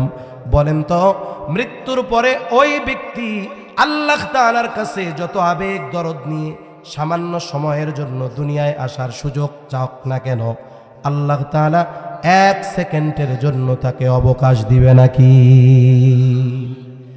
1 মুহূর্তের জন্য আসতে পারবে না। অথচ যেই জিনিসটার জন্য সে আফসোস করবে, সেই হায়াত, সময় আমার আপনার আছে না নাই? আফসোস, এটার কদর করতে পারতেছি না। পারবো তখন, কিন্তু যখন করার কিছু থাকবে না। এজন্য অনুরোধ, সময়টা নষ্ট করব না, অহেতুক মজলিসে সময় ব্যয় করব না। হাকিমুল উম্মাত আশরাফ আলী থানভী রহমাতুল্লাহি আলাইহি বলেন, 2 ধরনের মজলিস ছাড়া সব মজলিসগুলো অনিরাপদ। 1 নাম্বার বলে দ্বীনি মজলিস, এটা তো সর্বোচ্চ নিরাপদ। 2 নাম্বার বলে জাগতিক বৈধ উপকারী মজলিস। বৈধ উপকারী মজলিস, এই 2 মজলিস ছাড়া যত মজলিসে আমরা সময় ব্যয় করি, এই সময়গুলো আমার জীবন থেকে হারিয়ে যাচ্ছে। তাহলে নবীজি সাল্লাল্লাহু আলাইহি ওয়াসাল্লাম বলেন, ওয়ায়াতাকারাবাজ জামান, সময় নিকটবর্তী হয়ে যাবে। এর দ্বারা উদ্দেশ্য হলো সময় থেকে বরকত উঠে যাবে। একটু চিন্তা করেন, মুরব্বীরা অনেকে মাঝে মধ্যে বলে, হায় রে, আগে মনে হয়তো দিন যায় না, এখন কোন দিয়া খালি ঘন ঘন শুক্রবার আসে। এটাই বাস্তবতা।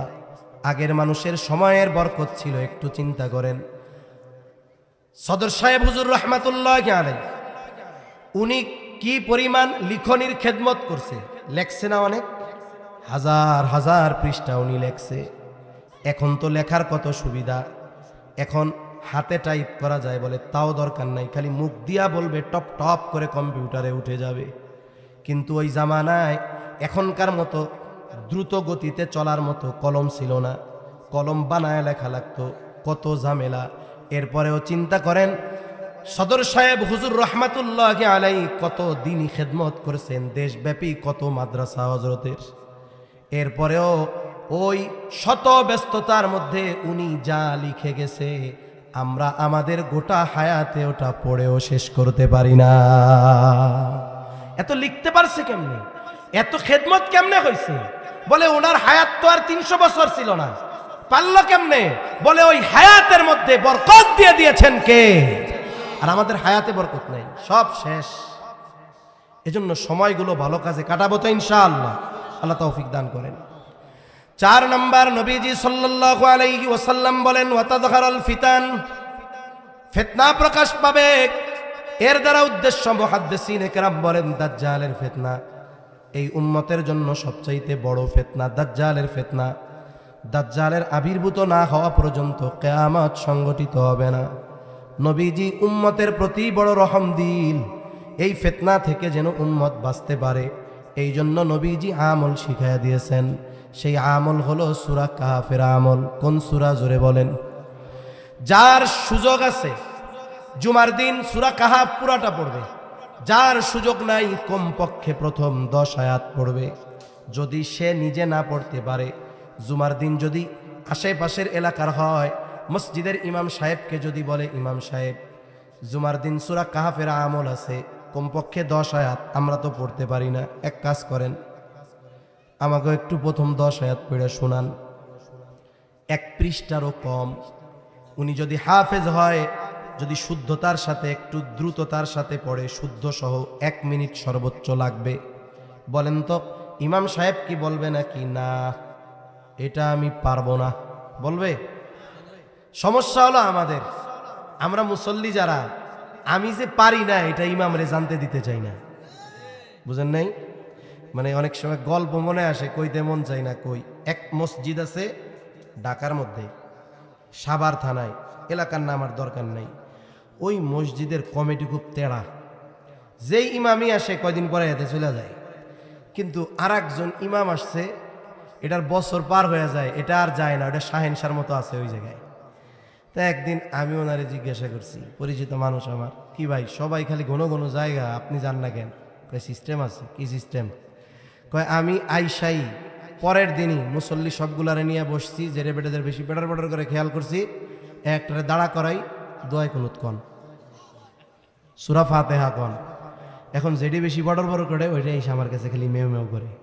কারণ কি হুজুর পাবলিকের মধ্যে আর দোয়াই কুনুত জিজ্ঞায় না, আল্লাহর রাস্তে ইজ্জতটা খাইয়েন না। এই জন্য মুসল্লি চিন্তা করে আমি যে এটা পারি না, এটা কি হুজুরকে বুঝতে দেওয়া যাবে? আমি হুজুরের কত ধমক দেই, কত গরম কথা কই, তা আমি যে দোয়াই কুনুত পারি না, আমার যে সূরা ফাতিহা শুদ্ধ না, এটা যদি ইমাম যায় না যায়, ইজ্জত থাকবো? এজন্য আমরা ইমামের কাছ থেকে দূরে থাকি, এটা ঠিক না। এখন এই লজ্জায় যদি দূরে থাকি, নিজের ভুলগুলাকে যদি ঠিক না করি, তাহলে তো আমল শেষ হয়ে যাচ্ছে। দুনিয়ায় লজ্জার কারণে আখেরাতে ডান্ডার বাড়ি আছে না নাই? দুনিয়ার লজ্জা বাদ দিয়া লজ্জাকে গ্রহণ করে আখেরাতে ডান্ডার বাড়ি থেকে বাঁচাই ভালো, ঠিক কিনা? এজন্য ইমামরা যদি বলেন, উনি না বলবে না, শোনাবে। ওই যে যেমন ফাজকুরুনি আজকুরুম কুম শুনতে শুনতে মুখস্থ হয়ে গেছে। 1 বছর প্রত্যেক জুমার দিন 2-3 বার শুনবেন, দেখবেন 1 বছর পরে কমপক্ষে ওই 10 আয়াতের হাফেজ আপনি হয়ে যাবেন। বুজুর্গানে দিন কি বলেন, আমাদের আকাবির যারা, এনাদের তীক্ষ্ণ চিন্তাধারা যে কত, আল্লাহ তাআলা যে এনাদের বুঝের কি গভীরতা দিছে, চিন্তা করলে মাঝে মধ্যে অবাক লাগে। তা বলেন যে এই আমলটা কত পাওয়ারফুল। কিয়ামতের আগে এই উম্মতের জন্য সবচাইতে বড় ফিতনা দাজ্জালের ফিতনা। এই দাজ্জালের ফিতনা থেকে বাঁচার আমল কি? বলে সূরা কাহাফ। বলে যে সূরা কাহাফের আমল দাজ্জালের মতো এত বড় ফিতনা থেকে উম্মতকে বাঁচাবে।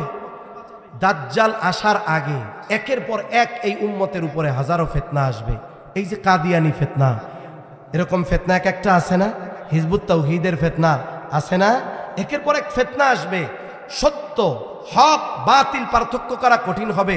বলে ওই সময়ও যারা সূরা কাহাফের আমলকে জারি রাখবে, আল্লাহ তাআলা দাজ্জাল আগমনের আগে যত ফিতনা আসবে, ওই ফিতনাগুলো থেকেও এই আমলের বরকতে ইনশাআল্লাহ তারা বেঁচে যাবে। সুবহান। এজন্য আমলটা গুরুত্ব দিয়ে করব তো ইনশাআল্লাহ। আমাদের বুজুর্গরা বলেন গুরুত্ব কত দিব? কিছু আমল আছে, গুরুত্বটা কেমন দিব? বলে ভাত না খাইয়াও কয়েকদিন বাঁচা যায় হায়াত যদি থাকে। পানি না খাইয়াও একটা প্রতিবেদন দেখলাম 22 দিন বেঁচে থাকতে পারে। কিন্তু আল্লাহ তাআলা বেঁচে থাকার জন্য কিছু আসবাব আমাদের জন্য আবশ্যকীয় করে দিয়েছেন। এর মধ্যে একটা হলো শ্বাস প্রশ্বাস, অক্সিজেন নেওয়া, কার্বন ডাই অক্সাইড ছাড়া। ভাত না খাইয়া এই জায়গা সবাই, রাত্রে না খাইলেও থাকতে পারবেন, সকালে না খাইলেও থাকতে পারবেন, চ্যালেঞ্জ নেওয়া যাবে। কিন্তু কেউ একটু চ্যালেঞ্জ দিবেন যে 5টা মিনিট নাক মুখ ঠাইসা ধরে রাখবেন, শ্বাস নিবো না ছাড়বো না, আমি বেঁচে থাকবো। আসি কেউ? জোরে বলেন আসি। এই শ্বাস প্রশ্বাস বেঁচে থাকার জন্য যেমন জরুরি, সূরা কাহফের এই 10 আয়াত আমরা আমাদের জীবনের জন্য এরকম জরুরি বানাবো কোন ইনশাআল্লাহ। 5 নম্বর, নবীজি সাল্লাল্লাহু আলাইহি ওয়াসাল্লাম বলেন ওয়াতাকসুরাল হারাজ, কিয়ামতের আগে হত্যাকাণ্ড বেড়ে যাবে। ওহুয়াল কাতলুল কতল, এটা হলো পারস্পরিক হত্যাকাণ্ড। নবীজি যখন বললেন হারজ বেড়ে যাবে, সাহাবা একরাম জিজ্ঞাসা করেন, ইয়া রাসূলুল্লাহ সাল্লাল্লাহু আলাইহি ওয়াসাল্লাম, আমরা তো প্রতি বছর যুদ্ধের ময়দানে হাজার হাজার মুশরিকদের হত্যা করি, এটাও কি হারজ?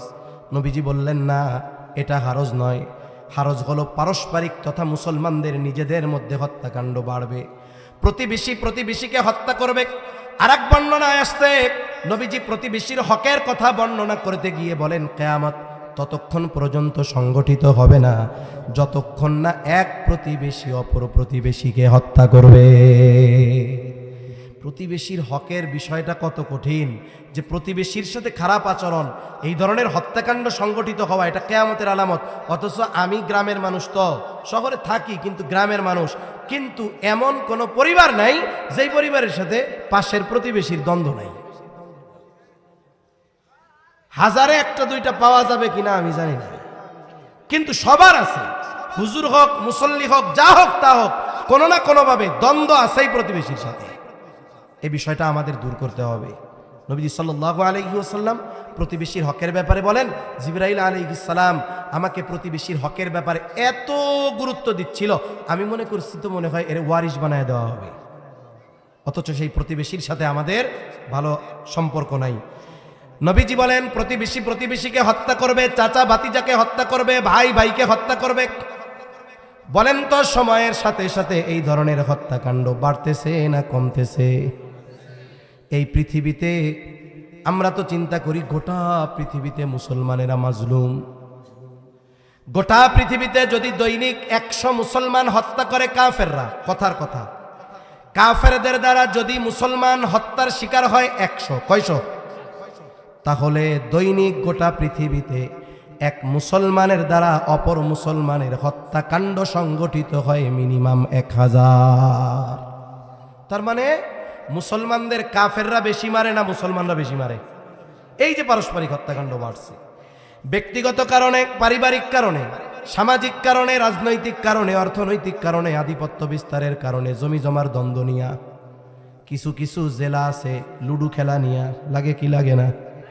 একেবারে তুচ্ছ কারণে গোটা গ্রামবাসী একেবারে টেটা যুদ্ধ লাগায়া দেয়। এই যে হারজ বাড়তেছে, এটা বাড়বে। অথচ চিন্তা করেন, একজন মুমিনকে তো গালি দেওয়াও অন্যায়ভাবে নিষেধ ছিল।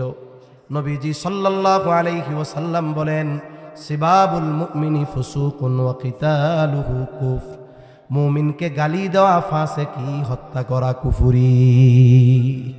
একজন মুমিনকে হত্যা করা এটা কেমন পাপ? গোটা পৃথিবীর সব মানুষকে হত্যা করার সমপরিমাণ পাপ একজন মুমিনকে হত্যা করা। এজন্য আমরা হত্যাকাণ্ড বহুদূর, আমাদের দ্বারা যেন আর একজন মুমিন ভাই মৌখিক আচরণেও কষ্ট না পায়, জাগতিক কারণে। তবে দ্বীনি কারণ হলে বাপকেও ছাড় নাই, ঠিক কিনা বলেন? আবু উবাইদা ইবনুল জাররা দেখাই দিছে না বদরের যুদ্ধের ময়দানে? নবীজির প্রতি বারবার আবু উবাইদার আব্বা জাররা বারবার আক্রমণ করতে যাচ্ছে, একবার দুইবার তিনবার ফিরাই দিছে। চতুর্থবার চিন্তা করছে এবার ওরে ছাড়া যাবে না, এইবার যেই রাসূলের দিকে সে আক্রমণ করার অপচেষ্টা করছে, একবারে জায়গায় শোয়াই দিছে। বাপরে, কাফেররা তো বলা শুরু করছে, দেখছো নি কি ধর্ম মুহাম্মাদের, পোলাই বাপরে মেরে ফেলছে। নবীজি সাল্লাল্লাহু আলাইহি ওয়াসাল্লাম চিন্তিত হয়ে গেছেন, কি ঘটনা ঘটে গেল। আর আল্লাহ তাআলা এই ঘটনায় খুশি হয়ে আয়াত নাজিল করে দিছেন। তাহলে ইমানদার ইমানের ব্যাপারে, দ্বীনের ব্যাপারে বাপকেও ছাড়বে না। কিন্তু দুনিয়া বা জাগতিক কারণে একটা মুমিনকে ফুলের টোকা দিয়েও কষ্ট দিবে না, ঠিক কিনা বলেন? মুসলমান কি শুধু গরু খাইলেই হওয়া যায় নাকি? মুসলমান কি শুধু ছোটবেলায় মুসলমানই নিছে এই জন্যই মুসলমান? না। রাসূলুল্লাহ সাল্লাল্লাহু আলাইহি ওয়াসাল্লাম বলেন, আল মুসলিমু মান সালিমাল মুসলিমুনা মিন লিসানিহি ওয়া ইয়াদিহি, নবীজি সাল্লাল্লাহু আলাইহি ওয়াসাল্লাম বলেন, প্রকৃত মুসলমান হলো সে যার জবান এবং হাতের অনিষ্ট থেকে অপর মুসলমান নিরাপদ থাকে।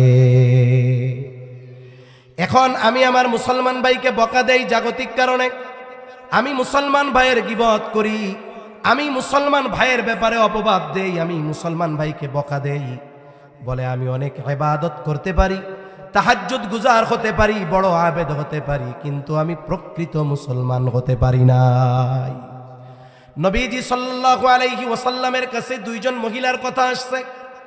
একজনের ব্যাপারে বলা হলো, ইয়া রাসূলুল্লাহি সাল্লাল্লাহু আলাইহি ওয়াসাল্লাম, এই মহিলা এমন কোনো আমল নাই সে করে না, যেগুলো জরুরি সেগুলো তো করে, আওয়াবিন এশরাক চাষ কোনো কিছু সে ছাড়ে না, সকাল সন্ধ্যার কোনো আমল ছাড়ে না, সাথে সাথে আইয়াম বীজের রোজা, সোম বৃহস্পতিবারের রোজা, এক কথায় কোনো আমল সে ছাড়ে না।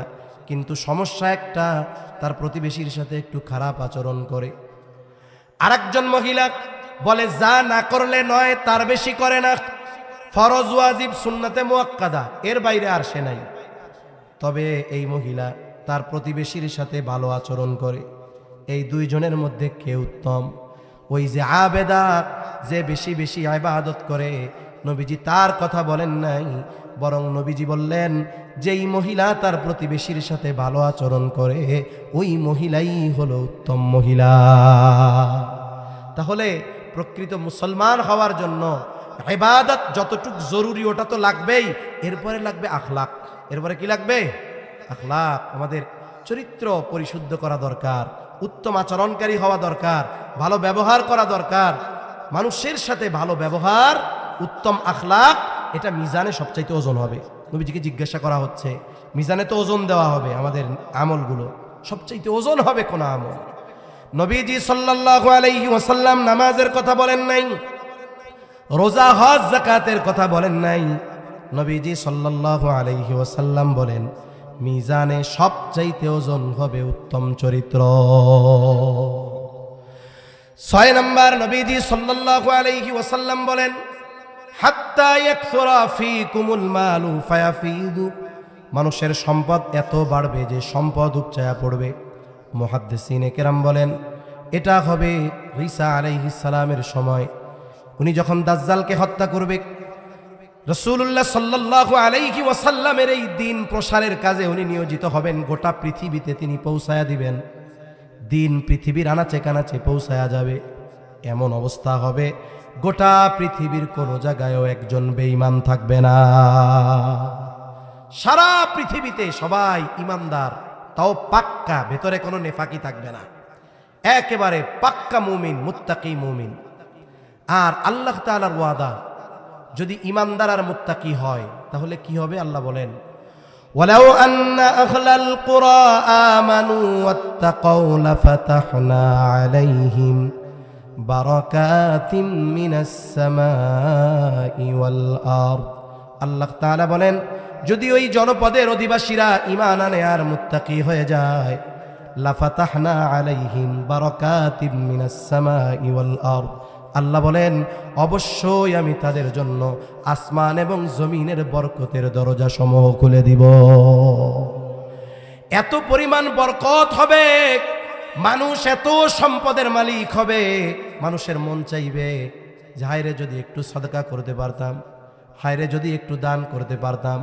কিন্তু আফসোস, মানুষ এত সমৃদ্ধশালী হবে যে দান সাদকা নেওয়ার মতো একটা মানুষও খুঁজে পাওয়া যাবে না। নবীজি বলেন, এই 6টা বিষয় সংগঠিত না হওয়া পর্যন্ত কিয়ামত সংগঠিত হবে না। আচ্ছা আসুক, চলে আসতে বলেন, তাইলে আমি শেষ করে দিই। তাহলে গায়েব সম্পৃক্ত 5টা বিষয়ের কথা নবীজি আল্লাহ তাআলা সূরা লুকমানের শেষ আয়াতে বলছেন। কয়টা বিষয়? 1 নাম্বার, ইন্নাল্লাহা ইনদাহু ইলমুস সাআ, কিয়ামত সংগঠিত হবে তো সুনিশ্চিত, তবে সময়ের ইলম কখন হবে এই ইলম একমাত্র কার কাছে? জোরে জোরে কার কাছে? 2 নাম্বার, আল্লাহ তাআলা বলেন, ওয়ায়ুনাজ্জিলুল গায়স, তিনি বৃষ্টি নামান। মেঘ হলেই বৃষ্টি হয় না, অনেক সময় আমরা দেখি ভর দুপুর গোটা আকাশ মেঘাচ্ছন্ন, মানুষ মনে করতেছে এমন ঢল নামবে আজকে বাড়ির উঠানে গিরা পানি। দ্রুততার সাথে ধান টান সব উঠানো সারা। ছোটবেলায় আমি ওই ধান হইতো কিছু একটু মেঘ দেখলেই যারা ছিল বাড়ির তাড়াতাড়ি ধান উঠাইতো, যেই উঠাইছে এই আবার রোদ উঠছে, বৃষ্টি হয় নাই। কারণ আমি ওই সময় কইতাম আল্লাহ একটু যা দিত তোমাকে ওই ব্যস্ততা দেখে আর দেয় নাই, আল্লাহ চাইছে ধান ভিজাইবো কারণ তোমরা উঠাই ফেলছো, কাজ হবে না। ছোটবেলা কইতাম আর কি। তা দেখেন মেঘ হলেই বৃষ্টি হয় না, আমরা মনে করছি সব শেষ হয়ে যাবে, কিন্তু 10 মিনিট পরে আবার পরিষ্কার। আবার মাঝে মধ্যে এমন হয় কোনো মেঘ নাই, একেবারে ঝরঝরে রোদ, চকচকা রোদ, আধা ঘন্টা বৃষ্টি নামছে, এমন বৃষ্টি শুকনা জায়গায় হাঁটু পানি, হয় কি হয় না? এজন্য মেঘ হলেই বৃষ্টি হয় না, বরং বৃষ্টি যিনি দেন তিনি কে? এরপরে আল্লাহ তাআলা বলেন ওয়ায়ালামু মা ফিল আরহাম, মাতৃরেখে মেয়ে, মাতৃগর্ভে ছেলে না মেয়ে দুনিয়ার কেউ জানে না, যিনি জানেন তিনি কে? এখন এক মুরব্বী কইয়া বসবে কি কইল এই হুজুর, আমার নাতি জন্ম নেওয়ার 2 মাস আগে আমি জানছি এটা পোলা হবে। আমি বলি না না, আপনি জানছেন ঠিক আছে, আপনার এই নাতি তো আরো 8টা মাস মার পেটের মধ্যে ছিল, ওই 8 মাস আপনার নাতি কি ওই রকম পোলাই ছিল নি পেটের মধ্যে? কি ছিল? বলে সর্বপ্রথম আল্লাহ তাআলা মায়ের রেহেমে 1 ফোঁটা শুক্র কীট আল্লাহ তাআলা পৌঁছায় দিয়েছেন। আধুনিক বিজ্ঞান বলে 1 ফোঁটা স্পার্ম বীর্য, এর মধ্যে কোটি কোটি শুক্রাণু থাকে। তার মানে আল্লাহ যদি চায় ওই একটা ফোঁটা বীর্য দিয়ে কোটি মানুষের প্রাণ দিতে পারে। ওই 1 ফোঁটার কোটি শুক্র থেকে অতি ক্ষুদ্র একটা অংশ মায়ের রেহেমে গেছে। ওটা দুনিয়ার চোখের দেখা সম্ভব ছিল না, মাইক্রোস্কোপ দিয়ে দেখা সম্ভব ছিল না, ওইটুক গেছে মায়ের রেহেমে। আল্লাহ তাআলা মায়ের প্রতি মাসের অসুস্থতাকে বন্ধ করে দিয়েছেন। এবার আল্লাহর প্রসেস শুরু, কুদরতি প্রসেস। এক সময় এটারে রক্তপিণ্ডে তৈরি করছেন, এরপরে মাংসপিণ্ড হয়েছে। এই যে যখন মাংসপিণ্ড 4 মাস বয়স, এখনো আল্লাহ তাআলা প্রাণ দেয় নাই, 4 মাস মাংসের টুকরা। পৃথিবীর কোন আল্ট্রাসোনোগ্রাফি মেশিন আছে, কোন বিজ্ঞানী আর বিজ্ঞান আছে ওই মাংসের টুকরার উপরে রিসার্চ করে বলবে যে এই মাংসের টুকরাটা ছেলে না মেয়ে? কারো বলার ক্ষমতা আছে? বলতে পারছে কখন? যখন আল্লাহ মায়ের গর্ভে আকৃতি দিয়ে দিয়েছে। অথচ আমার মালিক যখন ওই বাচ্চাটা একটা শুক্র কীট ছিল যেটা খালি চোখে দেখা যায় না, আমার মালিক তখনও জানে যে এটা ছেলে না মেয়ে। ঠিক কিনা বলেন? এজন্য আল্লাহ তাআলা বলেন ওয়ায়ালামু মা ফিল আরহাম, মাতৃরেহেমে কি আছে ছেলে না মেয়ে এটা একমাত্র আল্লাহ তাআলা জানে। তার হায়াত কতদিন কেউ জানে না, তার সৌভাগ্য না দুর্ভাগ্য কেউ জানে না, কিন্তু আল্লাহ তাআলা সব জানে। এরপরে আল্লাহ তাআলা বলেন ওয়ামা তাদরি নাফসুম মাযা তাকসিবু গাদা, কেউ জানে না আগামী দিন সে কি উপার্জন করবে। সাধারণত মানুষের 2 হালত, মানুষের অবস্থা 2টা হয় অধিকাংশ সময়। একটা হলো তার কোনো অভাব নাই, সম্পদ আছে, সম্মান আছে, সুস্থতা আছে, সব আছে, জাগতিক যত আসবাবকে আমরা নেয়ামত মনে করি সব আছে। এখন নেয়ামত পাবার পর আমাদের কি হওয়া দরকার ছিল? বলে শাকের। কি হওয়ার দরকার ছিল? এখন ও শুকুর তো করে না, ও এখন করে ফখর। তাহলে সম্পদ যার আছে, আল্লাহ যারে ভালো রাখছে, সে কি করবে? জোরে বলেন শুকর। সে কি করবে? শুকর। এখন যার আছে সে শুকর না কইরা সে করে ফখর। এখন আবার যার নাই, অনেকে আছে নামাজি, 5 ওয়াক্ত নামাজ পড়ে, ভালো মানুষ, কিন্তু অভাবে আছে, সে কয় নামাজ কালাম আমি পড়ি, আল্লাহ অভাব খালি আমারই দেন। মানে সে হলো হতাশ। অবস্থা এই 2টার যাই হোক, সন্তুষ্ট থাকতে হবে কার উপরে? এখন যার আজকে কিছু নাই, ও কি জানে যে আগামীকাল ওর এই অবস্থা থাকবে কিনা? আজকে যার অঢেল পরিমাণ আছে, ও জানে যে আগামীকাল এটা তার থাকবে কিনা? একটা কবিতা আছে না, নদীর এপাড় ভাঙে ওপাড় গড়ে, এই তো নদীর খেলা, সকাল বেলার ধনীরে তুই ফকির সন্ধ্যা বেলা। এজন্য আজকে যে অবস্থার উপরে আমি আছি, আমি অহংকার করব না, ভালো থাকলে আমি শুকর করব, আর যদি কষ্টে থাকি সবর করব, আল্লাহর কাছে সাহায্য চাইব, কারণ কেউ জানে না আগামী দিন সে কি উপার্জন করবে।